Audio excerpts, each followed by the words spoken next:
सबको जय मसीह की। मैं prophet Malkit happy family ministry से परमेश्वर की हजूरी में आप सबका मैं स्वागत करता हूं। आज फिर मैं अपने वादे के मुताबिक आपके बीच में हाजिर हूं, परमेश्वर का नया वचन लेकर, नया कलाम लेकर। और मेरा विश्वास है कि आज जो भी आप वचन सुनेंगे, इस वचन को आप जरूर बदल जाएंगे और बहुत से फलों को लेकर आएंगे। और आज का वचन बड़ा खास है, जिसमें आज वचन का टाइटल है, विषय जो है कि आप अपने अगुवे के बिना अधूरे हैं। और ये वचन पवित्र आत्मा ने मुझे दिन के टाइम दिया और वही वचन भी आपके बीच में आज शेयर करने जा रहा हूं।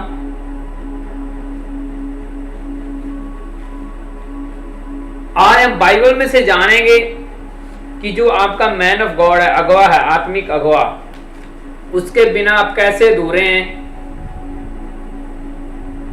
क्या कुछ है, हम बाइबल में से पढ़ेंगे। और ताकि आपको बाइबल में से पढ़ के समझ आ सके कि जो हम वचन सुन रहे हैं, जो सच में जीवित वचन है और मेरे लिए है। और इसलिए वचन शुरू करने से पहले हम सब प्रार्थना में जाएंगे। आंखों को बंद करें, वचन के लिए प्रार्थना कर बोलें, प्रभु यीशु मसीह जी, पवित्र आत्मा जी, हम तैयार हैं आज के जीवित वचन सुनने के लिए। इन वचनों के द्वारा हमारी जिंदगी में बहुत बड़ा बदलाव हो जाए। आज के वचन के द्वारा हम 100 गुना फल लेकर आए और जो फल सदा हमारे पर बना रहे, यीशु मसीह के सामर्थी नाम में मांगते हैं, आमीन आमीन। और मैं फिर बोल रहा हूं कि आज का वचन बहुत खास है। कैसे खास है कि आप अपने मैन ऑफ गॉड के बिना अधूरे हैं। परमेश्वर आपको नहीं जानता। जब आप अपने मैन ऑफ गॉड को जानते हैं तो परमेश्वर भी आपको जानता है। जानता तो है, लेकिन वो आपके लिए ब्लेसिंग के रास्ते नहीं खोल सकता। तो इसलिए अलर्ट होके आज का वचन, आज का सरमन सुने। और मेरा विश्वास है कि आज वचन सुन के आप जरूर बदल जाएंगे। और आज हम बाइबल में पहले वचन खोलेंगे। क्या है? हम बाइबल की किताब निर्गमन 17 उसका 8 से लेकर 13 तक पढ़ने जा रहे हैं, बाइबल की दूसरी किताब।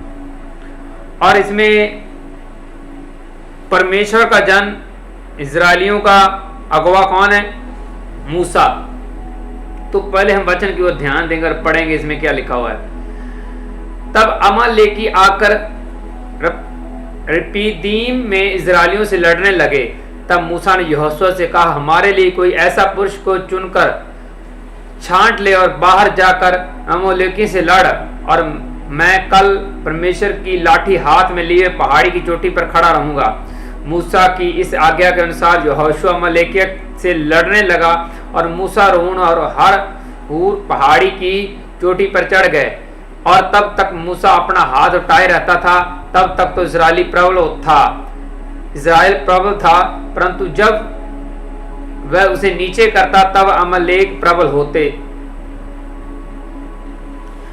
और इसमें क्या देखा है? अमालेकी जब मूसा अपने हाथ नीचे करता था तो वो इजरायली जो थे जंग हारना शुरू हो जाते थे। ऊपर करते थे तो इजरायली जीतना शुरू हो जाते, फिर अमालेकी हारना शुरू हो जाते थे जब मूसा के हाथ ऊपर रहते थे। और 12 में लिखा, और जब मूसा के हाथ भर गए, मींस थक गए, तब वह एक पत्थर से लेकर मूसा के नीचे रख दिए और वह उस पर बैठ गया। और रून और एक एक अलंग से अपने उसके हाथों को संभाले रहे और उसके हाथ सूर्यास्त तक स्थिर रहे। और यहोशुआ ने अनुचार समेत अमालेकियों को तलवार के बल से हरा दिया। तो इसमें क्या लिखा, जब मूसा थकावट में चला जाता था तो मूसा के हाथ जब नीचे होने शुरू हो जाते थे तो हरून ने क्या किया? हरून और हूर एक हाथों को पकड़ लेते थे और मूसे के हाथों को ऊपर सपोर्ट लगा के रखते थे कि ये थक गया, इसके हाथ ऊपर रहने चाहिए। अगर ये नीचे करता तो हम जहां जंग हारना शुरू कर देते हैं। तो पहली बात तो क्या, जो इजरायली जिनको परमेश्वर ने चुना है, अपनी कौम है, उनकी अपनी पर्सनली कौम है, कौन सी? इजरायली। जब वो लड़ाई कर रहे हैं तो परमेश्वर को क्या दिखता नहीं है कि मेरे लोग हारना शुरू हो रहे हैं? जब उसके कान नहीं है जो उनको शोर शराबा सुनाई नहीं दे रहा, जिसने आदम और हवा सबको बना दिया, क्या वो परमेश्वर गूंगा बह रहा है जो उनको पता नहीं चलता कि मेरे लोग हार रहे हैं? मूसा के कहने के मुताबिक जैसे वो हाथ ऊपर करता तब ही क्यों परमेश्वर उनको विजय दिलाता था, मींस इजरायली जंग जीतते थे। जब वो मूसा नीचे करता था तो परमेश्वर उनको हराना शुरू कर देता था। तो हम क्या इसको क्या बोले, परमेश्वर अनपढ़ है क्या? जब परमेश्वर को समझ नहीं है, जब मूसे से इतना बदा हुआ कि मूसे की बात मानना चाहता है, उसको तो खा ही नहीं देता क्या? नहीं, ऐसा कुछ नहीं है। परमेश्वर नियमों का, वचनों का पक्का परमेश्वर है, और वो इजरायलियों को ये बताना चाहता है कि तुम मेरे सामने मेरे साथ सीधा जो प्रार्थनाएं करो, जो कुछ मर्जी करो, लेकिन ऐसे काम नहीं होने वाला जब तक तुम्हारा मैन ऑफ गॉड, तुम्हारा मूसा, तुम्हारा अगुआ जिसको मैंने चुना है, वो तुम्हारे लिए हाथ नहीं खड़ेगा रहेगा, तब तक वो मेरे आगे प्रार्थना नहीं करेगा, तब तक तुम जंग जीत नहीं सकते। तब इजरायली क्या सोचे, हम आप हमारे हो जाएं, हम परमेश्वर से सीधा बातें करने लग जाएं, हमारी सीधा प्रार्थना सुनने लग जाए परमेश्वर यहोवा? ऐसा बिल्कुल परमेश्वर ने नहीं किया। बीच में सेंटर में मूसे को आना ही पड़ता था, वो अपने हाथ उठाता था तो वो जीतते थे। तो मैंने स्टार्टिंग में क्या कहा, आप अपने आत्मिक मैन ऑफ गॉड के बिना अधूरे हैं। अगर आपका आत्मिक मैन ऑफ गॉड आपके हक में नहीं है तो आप फेलियर हैं, मैं सच बोल रहा हूं। यहां पे इजरायली अपनी प्रार्थना कर लेते, अपने हाथ ऊपर उठा लेते, बड़ा कुछ कर सकते थे, लेकिन फिर भी वो मूसे के कहने से वो जंग क्यों जीतते थे? उनके हाथों के कारण क्यों अटैच थे वो? परमेश्वर ये चाहता था कि ये मेरा चुना हुआ है, मैं इसकी कदर करता हूं। जब तक ये नहीं मेरे ऊपर बोलता, जब तक ये अपने हाथ ऊपर नहीं उठाता, मैं तुम्हें विजय नहीं दिलाऊंगा इजरायलियों। तो बीच में परमेश्वर के जन को आना ही पड़ा। परमेश्वर इतना वायदे का उस कानून का पक्का है, उसको पता है कि वो उसके हाथ थक जाते हैं, तो उसने ये नहीं सोचा कि मुंह से तेरी थकावट होगी, चलो 1 घंटा नीचे हाथ कर ले फिर ऊपर कर ले। नहीं, कोई थकावट नहीं। अगर नीचे करेगा मुंह से हाथ तो तेरे लोग हारेंगे, क्योंकि मैंने तुम्हें चुना है और मैं कह दे कि तुम के मुताबिक तेरे हाथ ऊपर करने से ही इनको आशीर्वाद दूंगा। अदरवाइज तुम हाथ ऊपर नहीं करेगा तो मैं इनको नहीं जानता, चाहे जितनी मर्जी प्रार्थना दुआ करने वाले लोग क्यों नहीं है। और ये वचन आपकी बाइबल में लिखे हुए हैं, ये हमने को अलग से तैयार या अलग से प्रकट नहीं किए। तो यहां से हमें क्या समझ आया? देखिए मूसा की कितनी अहमियत है इजरायलियों के लिए, इजरायलियों के लिए कितना खास है मूसा। वो बोल सकते थे कि परमेश्वर हम भी तुम्हें जानते हैं, हमारी भी तुम्हारे साथ हेलो है, तुम उसकी क्यों को कहा मानते हो? उसके गुलाम हो गया? नहीं, गुलाम नहीं, वो मित्र है। किसका? परमेश्वर का। कौन? मूसा।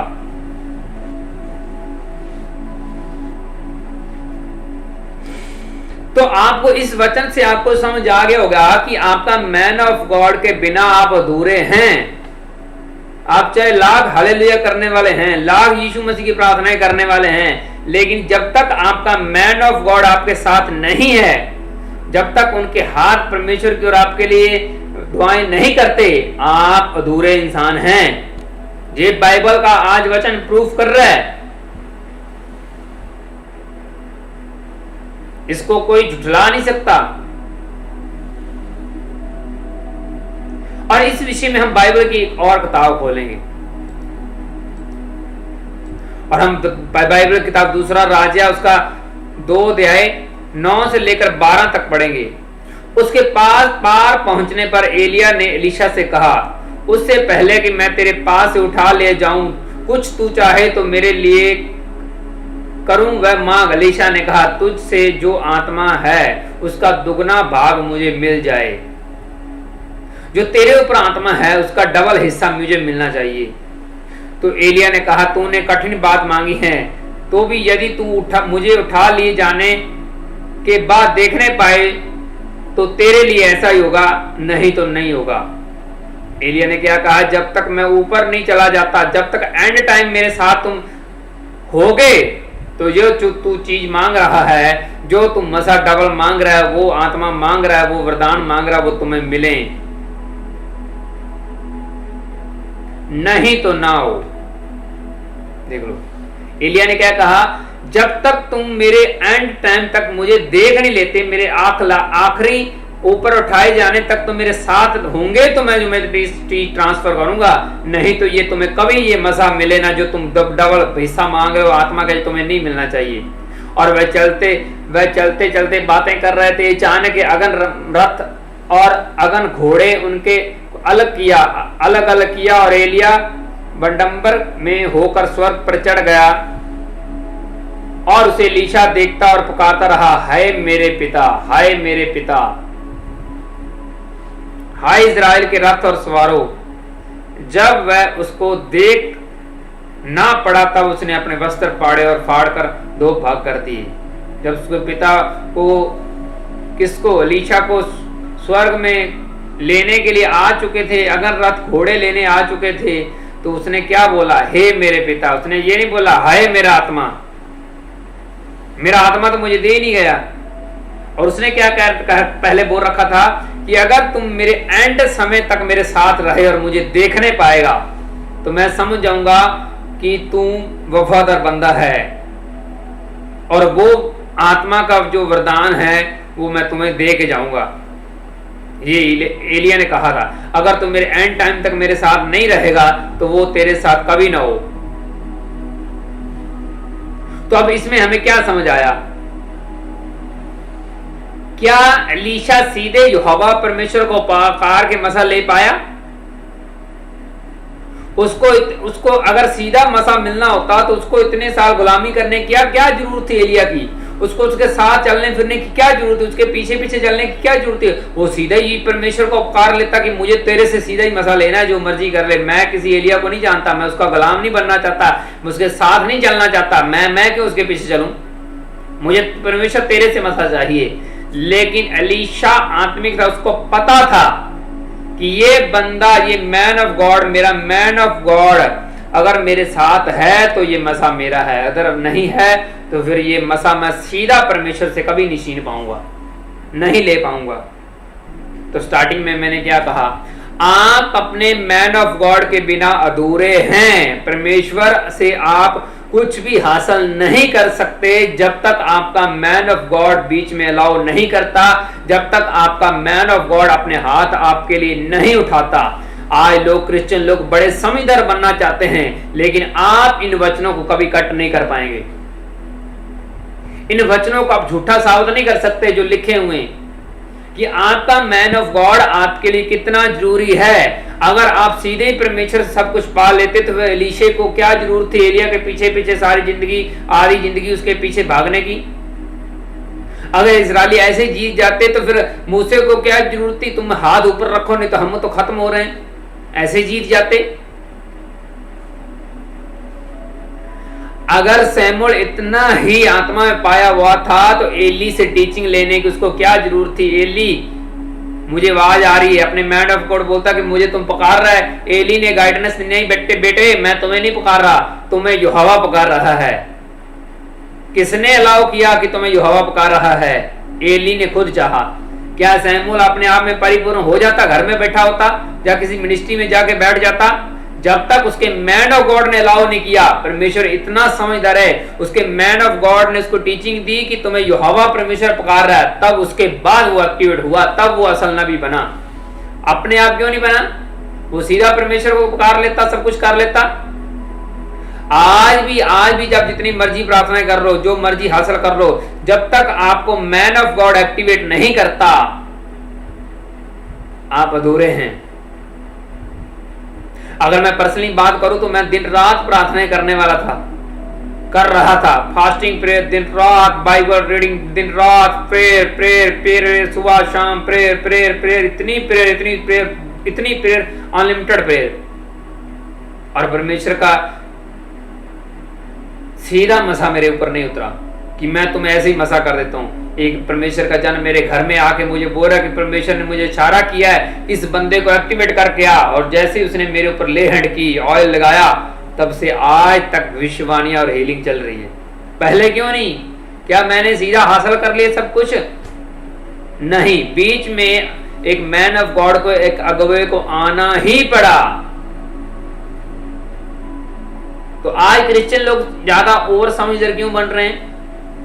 पहली बात तो क्रिश्चियन लोग क्या, क्रिश्चियन जो मसीही लोग हैं, क्रिश्चियन लोग हैं, वो सबसे महा और बड़ी गलती ये करते हैं जब वो अपने अगुवे को चेंज करते हैं, बार बार चेंज करते हैं, बार बार चेंज करते हैं, बार बार चेंज करते हैं। कौन सी मिस्टेक करते हैं सबसे बड़ी? एक से जब बिगड़ती है तो उसकी इंसल्ट शुरू कर देते हैं और जहां पे जा रहे होते हैं उनकी तारीफ कर रहे होते हैं। तो हम ये समझे जितने आप ऊपर हैं उतने नीचे भी चल रहे हैं आप। सोच समझ के आप अपना मैन ऑफ गॉड चूज करें, अपना अगवा बनाए सोच समझ के, उनको फिर छोड़े ना। नहीं जी हम छोड़ गए, हमें वहां से ना अच्छा नहीं लग रहा प्रोग्राम, हम वहां से आ गए, हमारी ना कदर नहीं हुई, हमारा मन नहीं किया। अरे तुम छोड़ के नहीं गए, तुम्हें हटाया गया है, तुम्हें रुतबे से हटा दिया गया है। और बाद में लोग नंबर बना रहे होते हैं कि नहीं मुझे अच्छा नहीं लगा, मैं खुद छोड़ गया। तुम्हें नहीं छोड़े, तुम्हारे मैन ऑफ गॉड ने तुम्हें रिजेक्ट कर दिया और तुम्हारी कुर्सी किसी और को दे दी। तुम लोगों के सामने पवित्र होने की कोशिश कर रहे हैं।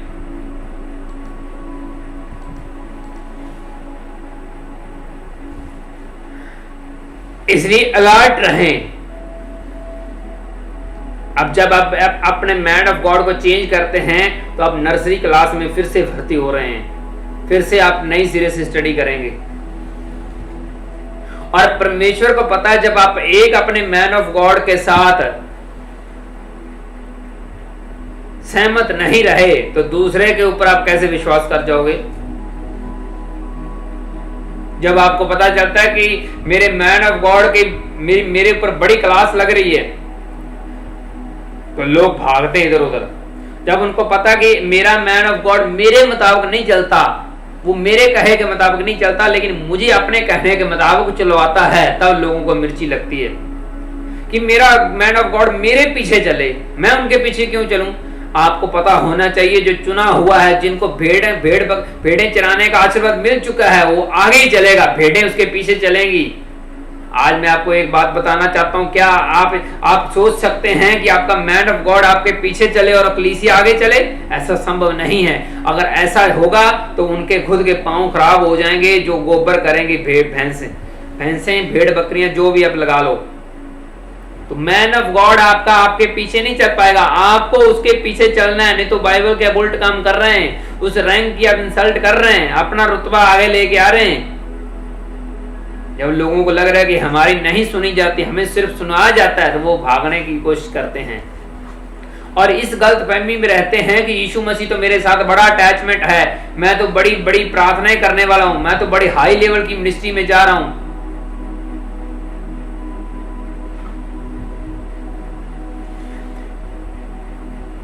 जब एलिया ने बोला ना कि मैं तुम्हें मसा अंत में दूंगा, तो एलीशा गुस्सा करके वहां से भाग जाता कि इसने पता नहीं कब मरना है, मैं इसके पीछे इतने साल क्यों खराब करूं, मैं किसी और मैन ऑफ गॉड के पास जाके वहां से सारा कुछ हासिल कर लेता हूं, ये तो कुछ देना नहीं चाहता।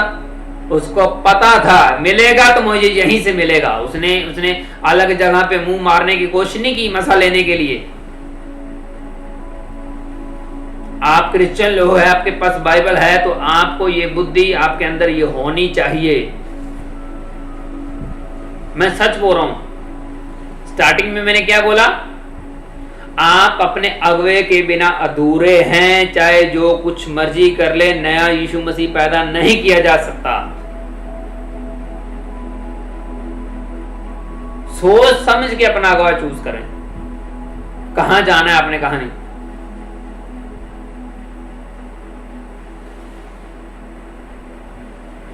आपको उस मैन ऑफ गॉड की सुननी है, सुनानी नहीं है। सुननी है, सुनानी नहीं है। जब लोग ऐसी मिस्टेकें करनी शुरू करते हैं तब उनके रुतबे गिरने शुरू हो जाते हैं परमेश्वर की नजर में, वो फेलियर होना शुरू हो जाते हैं, निराशा उनके पीछे पड़ जाती है। लोग कई साल बाद फिर भी परमेश्वर को कोस रहे होते हैं कि परमेश्वर तुमने मुझे क्यों छोड़ दिया। एलीशे को पता था कि मसा मुझे आत्मा का डबल मसा एलिया से मिलना है, और एलिया के बिना मैं अधूरा हूं, इसलिए उसने बोला हे मेरे पिता मेरे से क्यों अलग हो रहा है।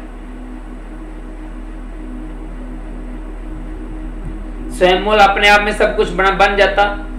एली की टीचिंग लेने की क्या जरूरत थी उसको, अपने मैन ऑफ गॉड की थी। जब तक वो मैन ऑफ गॉड बीच में नहीं आ जाता आप फेलियर हैं। आपको परमेश्वर सीधा कैच नहीं करना चाहता, वो आपके मैन ऑफ चुने हुए मैन ऑफ गॉड की वो कदर करता है। परमेश्वर जो हो वो आपके मैन ऑफ गॉड की कदर करता है। ऐसा संभव नहीं है कि एक आप मैन ऑफ गॉड से लड़ाई करें और दूसरे मैन ऑफ गॉड की प्रार्थना से हीलिंग ले लें। परमेश्वर बिका हुआ परमेश्वर नहीं है कि वो आपके कहने के मुताबिक कर दे और दूसरे मैन ऑफ गॉड के आपसे लड़ाई करके कहीं और से प्रार्थना करा कर हीलिंग ले लें। दो मेन कारण है। लोगों को लग रहा होता कि शायद हमारा मैन ऑफ गॉड हमारे लिए अच्छी प्रार्थना नहीं करता। क्यों नहीं कर, प्रार्थना सेम ही हो रही होती है, लेकिन वो अपने मैन ऑफ गॉड के विरुद्ध काफी कुछ बोल चुके होते हैं और वो मसा फिर काम ही नहीं करता। और फिर लोगों के अंदर दिमाग में ये चल रहा होता है शायद मेरे मैन ऑफ गॉड मेरे साथ सही नहीं चल रहा, शायद मेरी अच्छी प्रार्थना नहीं कर रहा हूं मेरे लिए। लेकिन आप उस मसीह के विरोध में कई बार जा चुके हैं, तो अब उसका मसा, आपके आत्मिक मैन ऑफ गॉड का मसा आपके ऊपर काम करना बंद कर चुका है। आप इस गलत फहमी में कि मेरा मैन ऑफ गॉड मेरे लिए प्रार्थनाएं करता है लेकिन दिल से नहीं करता, और उसकी प्रार्थना मेरे ऊपर काम क्यों नहीं कर रही। वो क्यों नहीं करती? क्योंकि आपने उसका विरोध किया कहीं ना कहीं। और परमेश्वर को पता होता कि ये अपने मैन ऑफ गॉड के साथ पूरे प्रॉपर वे से जिंदगी में नहीं है, तो फिर भी वो काम नहीं होता।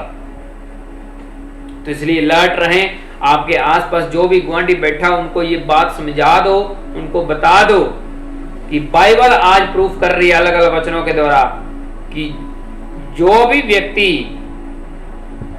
सीधा परमेश्वर को जिसने पुकारा है वो परमेश्वर से अटैच नहीं रहा, और जिसने वो मैन ऑफ गॉड को बीच में रखा है अपने परमेश्वर और उनके बीच में, तो हमेशा उन्होंने तरक्की की है। याकूब अपने आप में बड़ा बन जाता, उसको क्या जरूरत थी अपने बाप से मसा लेने की, क्या जरूरत थी झूठ बोलने की, मैं तो छोटा हूं तो मैं तो बड़ा हूं।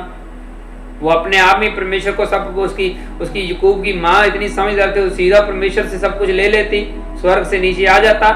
क्यों? नबियों की वो परिवारों में से आते थे, आ जाता, नहीं उतरा, कुछ भी नहीं उतरा। अपने बाप अपने मैन ऑफ गॉड के अंडर होना पड़ा, उनकी इच्छा पूरी करनी पड़ी जो खाना खिलाने की थी, तब जाके वो पावर ट्रांसफर हुई उनके, तब उनके प्रार्थना उनके ऊपर उसने की। वो सोच सकता था कि ये मेरा पिता जो है ये मेरा पिता ही है, मेरा मैन ऑफ गॉड नहीं है, लेकिन उसको पता था ये मेरा पिता भी है और ये मेरा मैन ऑफ गॉड भी, दो तरह के मेरे साथ इनके साथ रिश्ते बनते हैं। तो उसने अपने पिता को पिता भी समझा और अपना आत्मिक मैन ऑफ गॉड भी समझा। उसने उसकी इच्छा पूरी की खाने खिलाने की, और वो मसा हासिल कर गया। वो प्रार्थना का आशीर्वाद ले पाया। कौन? याकूब। तो सीधा ले लेता है, जद्दोजहद करके सीधा परमेश्वर से लड़ लेता, नहीं हुआ।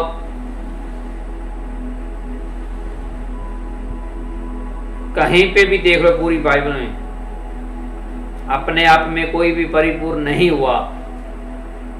यीशु मसीह ने जब सेवकाई शुरू करी तो उसने उसके पहले बपतिस्मा लिया। अपने आप में बपतिस्मा ले लिया, खुद ही डुबकी लगा ली? नहीं, उसने यूहन्ने से बपतिस्मा लिया, एक मैन ऑफ गॉड से बपतिस्मा लिया। मैन ऑफ गॉड के बिना यीशु मसीह जानता था कि मैं आत्मिक किसी मैन ऑफ गॉड के अंडर मुझे जाना पड़ेगा, मुझे बपतिस्मा लेना पड़ेगा, मुझे भी कायदा कानून पूरा करना पड़ेगा परमेश्वर की, तब आत्मा मेरे ऊपर एक्टिवेट होगी प्रॉपर वे से। जैसे ही उसने वो बपतिस्मा किसी मैन ऑफ गॉड से यूहन्ने से लिया, उसी टाइम आत्मा उसके ऊपर एक्टिवेट हो गया और उसने बोला कि ये मेरा प्यारा पुत्र है। पहले क्यों नहीं बोला? परमेश्वर पहले क्यों नहीं बोला? पहले क्यों नहीं आकाशवाणी हुई? जब उसने वो बात पूरी कर दी। यीशु मसीह को पता था कि एक मैन ऑफ गॉड के बिना इंसान अधूरा है, उसको पता था। यीशु मसीह इतना समझदार था। तो आज मैं आपसे एक सवाल पूछना चाहता हूं, क्या आप समझदार हैं? जहां आपके मैन ऑफ गॉड आपके साथ आसपास ज्यादा रहता है, तो आप कहीं उसको मैन ऑफ गॉड की बजाय नॉर्मल इंसान तो नहीं समझना शुरू कर लिया आपने? अगर ऐसा कर रहे हैं तो आप आज भी फेलियर हो, कल भी फेलियर हैं। यीशु मसीह आपको नहीं जानता कौन और किधर के हो। आप अपने आप में मियाँ मिट्टू जितने मर्जी बने फिरो कि परमेश्वर मेरे साथ बड़ा अटैच है, लेकिन वो आपके साथ ऐसे अटैच नहीं है। जब तक आपके बीच में मैन ऑफ गॉड नहीं आता, वो आपको सीधा नहीं जानता। इसलिए लौट रहें। अपने गोंडी को फिर बोल दो, अपने मैन ऑफ गॉड के बिना आप अधूरे हैं। उनके साथ आपकी बिगड़नी नहीं चाहिए। उसकी प्रार्थनाएं आपके लिए ब्लेसिंग लेके आ सकती है, उसके आत्मा के विरोध में आपकी जिंदगी में तूफान आ सकता है। इसलिए अलर्ट रहें।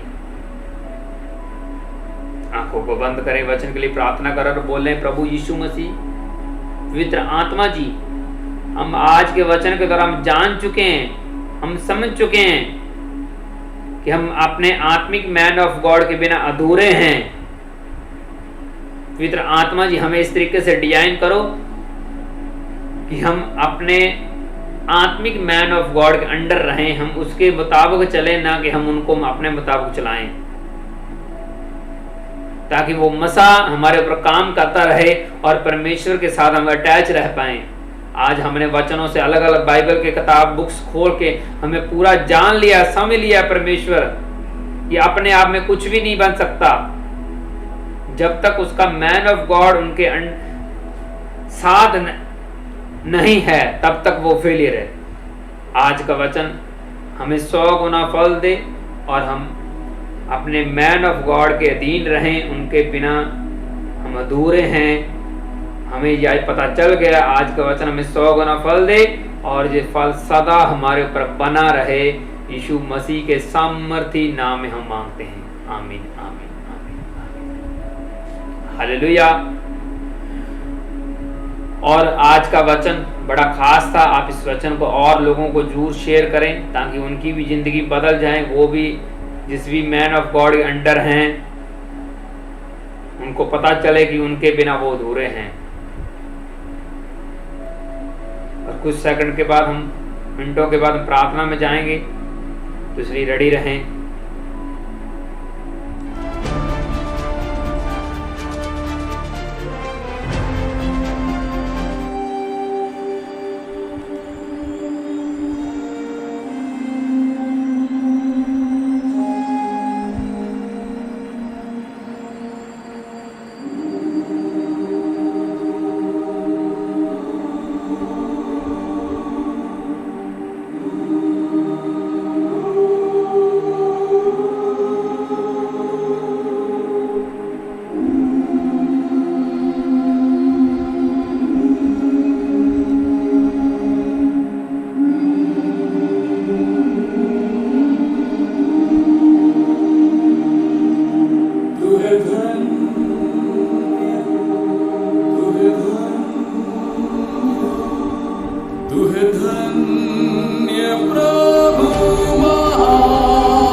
यही समय है प्रभु से बातें करने का, यही समय है यीशु से विनती करने का।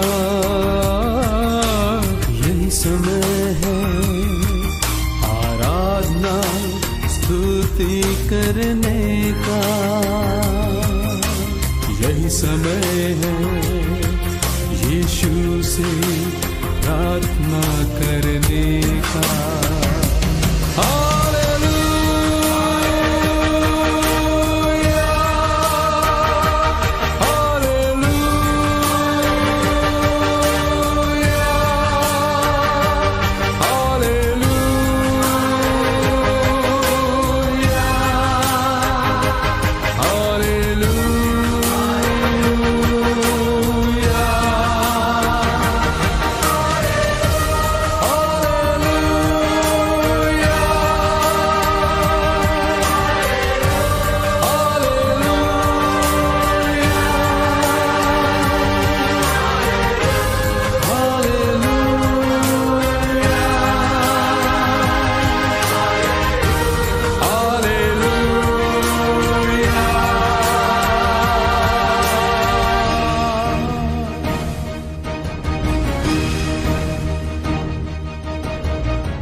तू है धन्य, तू है धन्य, तू है धन्य प्रभु महान। तू पवित्र है, तू है यीशु, तू है यीशु सच्चा खुदा। तू है दाता, तू है दाता, तू ही है दिल की पुकार। परमेश्वर तू ही मालिक, सारी सृष्टि का तू बादशाह।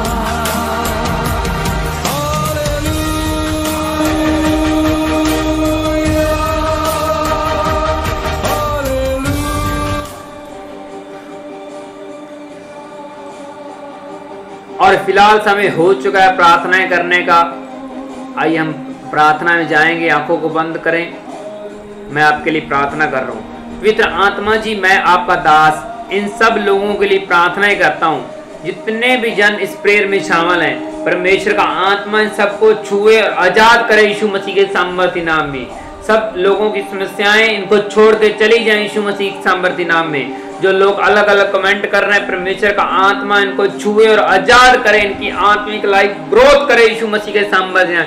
सब तरह की बीमारियां, sugar, malaria, typhoid, cancer, HIV, AIDS, सब रसौलियां, पथरियां इनको छोड़ के चली जाए यीशु मसीह के सामर्थ्य में चली जाए। और परमेश्वर का आत्मा इनको छुए और आजाद करें। हर शैतान के टैग इनको छोड़ के चले जाएं। परमेश्वर का आत्मा इन सबको छुए और आजाद करे यीशु मसीह के सामर्थ्य नाम में। पवित्र आत्मा की आग उतरे और शैतान की जादू टोने की आत्माएं इनको छोड़ो और निकल जाओ, निकल जाओ यीशु मसीह के सामर्थ्य नाम, निकल जाओ यीशु मसीह के सामर्थ्य नाम में। जिनकी नसें बंद हैं वो खुल जाएं, खुल जाएं। गुर्दों की समस्या से छुटकारा मिले, फेफड़ों की समस्या से छुटकारा मिले यीशु मसीह के सामर्थ्य। जिनके ऑपरेशन होने वाले, परमेश्वर का आत्मा को छुए, उन ऑपरेशन रद्द हो जाएं और वो हील हो जाएं, हील हो जाएं। जो चल नहीं सकते, परमेश्वर के आत्मे के द्वारा वो चले यीशु मसीह के सामर्थ्य। जो बोल नहीं सकते बोलने लगे, जो सुन नहीं सकते उनके कान खुल जाए यीशु मसीह के सामर्थ्य।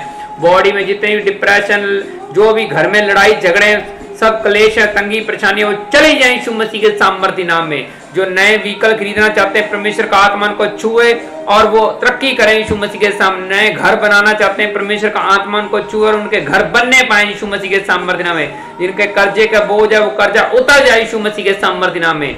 परमेश्वर का आत्मा आपके गरीबी के सारे श्राप बंधन तोड़ दे यीशु मसीह के सामर्थ्य नाम में। जिनके पास बेबी नहीं है, परमेश्वर का आत्मा उनका बेबी ब्लेसिंग दे यीशु मसीह के सामर्थ्य नाम में। जिनकी शादियां नहीं हो रही, परमेश्वर का आत्मा को छुए और उनकी शादियां होने पाए यीशु मसीह के सामर्थ्य। हर एक जिनका तलाक की स्थिति बनी हुई है उनको कैंसिल करता है यीशु मसीह के सामर्थ्य नाम। उनके घर दोबारा से फिर से बनने पाए यीशु मसीह के सामर्थ्य नाम में। बच्चों के जॉब के रास्ते खोल देता हूं यीशु मसीह के सामने। स्टडी में, पढ़ाई लिखाई में आगे बढ़े यीशु मसीह के सामर्थ्य नाम में।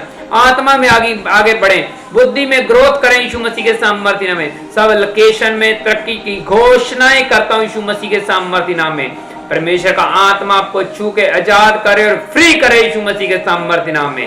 ये सारी प्रार्थनाएं मैं खुदा के बेटे प्रभु यीशु मसीह के सामर्थ्य नाम में मांगता हूं। आमीन, आमीन, आमीन। और फिलहाल मेरा जाने का समय हो चुका है। इसी मसीही गीत के साथ आपको छोड़ के जा रहा हूं और फिर मिलेंगे संडे को, रविवार को बड़ी मीटिंग में नए चिन्ह चमत्कारों के साथ, नई प्रोफेसी के साथ, नए वचनों के साथ। तब तक आप सभी को जय मसीह की। God bless you. Bye bye, take care. बातें करने का यही समय है, यीशु से विनती करने का यही समय है, आराधना स्तुति करने का यही समय है, यीशु से प्रार्थना करने का।